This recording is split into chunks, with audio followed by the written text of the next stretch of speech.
Bonnie, and we're here with Mullein. This is a popular plant that you might have heard of. The Latin name is Verbascum Thapsus, and for medicine we use all parts of the plant. We use the flowers, the leaves, and the roots. Right now, this is a new first year mullein, because we say that because mullein is a biennial plant.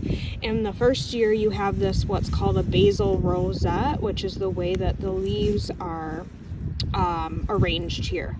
And in the second year, it sends up a really tall stalk, and on the stalk will have little yellow flowers that are at the top of the stalk. And those flowers on the second year are really nice to use for ear infections. You often infuse them along with garlic and use that you infuse that in oil and use that as an ear oil.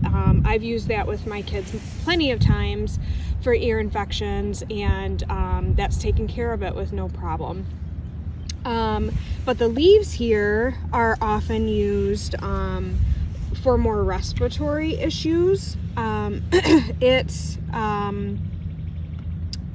a relaxant herb, which means that if you have a spasmodic cough that's like unproductive, this will kind of calm that spasmodic cough. It also, if you use these leaves in a tea, can dry up like a wet cough. So if you have a dry cough, you're not going to want to use this. This is more when you have like a bunch of congestion and mucus. You can see hopefully on here that there's little hairs all over these leaves. So those hairs can irritate like your throat. So if you were going to make tea out of this, you would want to strain it through maybe like a coffee filter. Also, people sometimes call this the toilet paper plant because these leaves will get really large, and people have said to use it for toilet paper, but I really don't recommend this because these leaves are these hairs on the leaves are really irritating.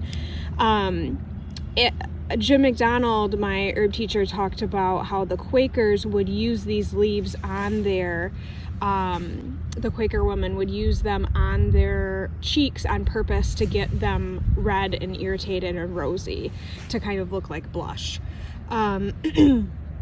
So yeah, we use the root for more muscular skeletal issues to help like align the skeleton. So this is just like an amazing plant for medicine. Now, I'm in like the field next to a wooded area. They often grow in fields, or like in my garden. I have mullein in my garden every year, and I welcome it and I thank it for coming because it provides so much medicine for my family. What else can I tell you? These leaves sometimes will get really damaged by insects, so you want to make sure to get like a nice leaf that isn't chewed on if possible. And you can also see, hopefully in the video, all this water that's on here from the dew this morning.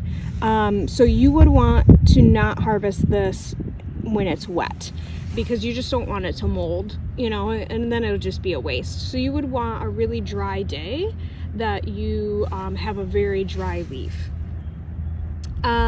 What else can I tell you?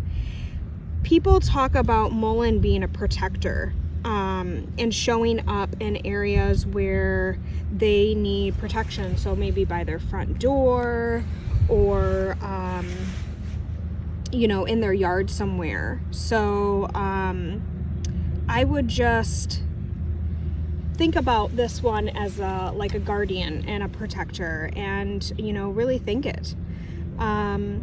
What else can I tell you? Joint injuries, inflammation of joint injuries. So, you know, some mullein tea would be supportive of that as well. Has some lymphatic support as well. But really what it's known for is helping those wet coughs with the leaves, the flowers for the ear oil for ear infections, and the root for musculoskeletal. So whole plant, this is a great example of how we use different parts of the plant for different things. That's not this case with all plants. So again, this is mullein, and yeah, before you harvest, make sure you know what it is and your plan for it. Make sure you have multiple sources IDing this for you. And we don't want to just find a bunch of mullein and just take it all, right? So if there were like multiple plants in this field and I needed a couple leaves, I could take one leaf from each instead of all the leaves from one plant, right? Just some considerations to think of. So yeah, let me know if you have any questions. Thanks.